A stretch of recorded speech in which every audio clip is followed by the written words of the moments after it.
How I was would. your, how did you deal with, like, probably your body changed a lot, like from soccer to like Weightlifting to weightlifting and powerlifting. then a powerlifting.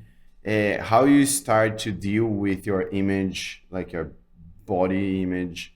How was that? Like, because now you're really strong woman, like you have like a really strong body, and I'm seeing like pictures of you really strong and now really lean. Like, how is, like, how you deal with it? So when I first moved to this country from Venezuela, I went through 3 years of a pretty severe eating disorder where I really hated the way that I looked, and I was so frustrated because I didn't understand much about fitness and training and dieting, and couldn't make my body change in the ways that I wanted it to change. And in addition to that, then I got shamed, by the entire society for having an ideal of the way I wanted my body to look. This whole body positivity bullshit where you're supposed to just like love your body exactly the way it is and have no ambition for anything else, Glad no you're saying ambition that. for how to look, no ambition for how you wanted to perform.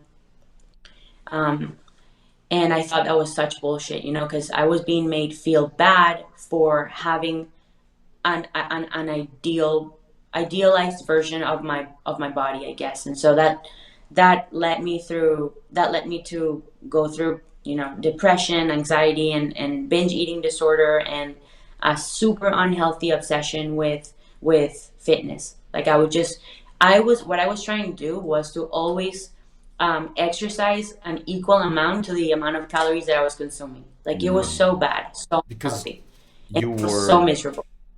but because you were too skinny and want to get stronger, or because you were like too I soft and want to be leaner? I always wanted to be ripped. You Yeah. know, I always wanted to be kind of like the girl from Muscle and Fitness kind of thing, and it was so frustrating that I didn't understand how to do that.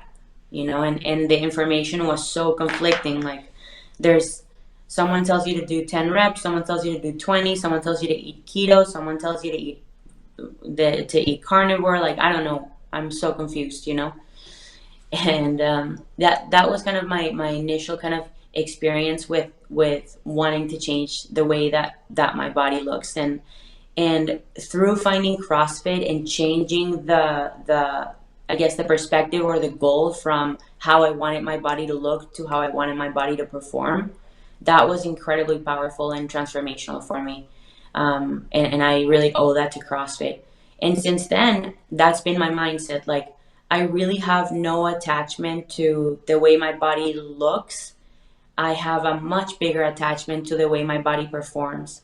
So it's been a joy. It's been an absolute pleasure to be able to see to how I can change my body and my physiology and my biology to make my body good at certain things, right? So I did the strong thing. I got up to 142 pounds. I lifted as much weight as I could, and I really had no emotional attachment to my muscles anymore. It was just part of the sport, and it was great. My body looked exactly like it was supposed to look like. I looked like a power lifter, and that was the goal. I was a power lifter, and now I'm a boxer, and I want my body to look like a boxer because I want my body to perform like one of a boxer. And But it's So, crazy. If uh, anyone goes to your Instagram feed, they can really see it. Like, okay, it's so. she was more into bodybuilding, she was more into powerlifting, she was more into, it's easy to see the body changes,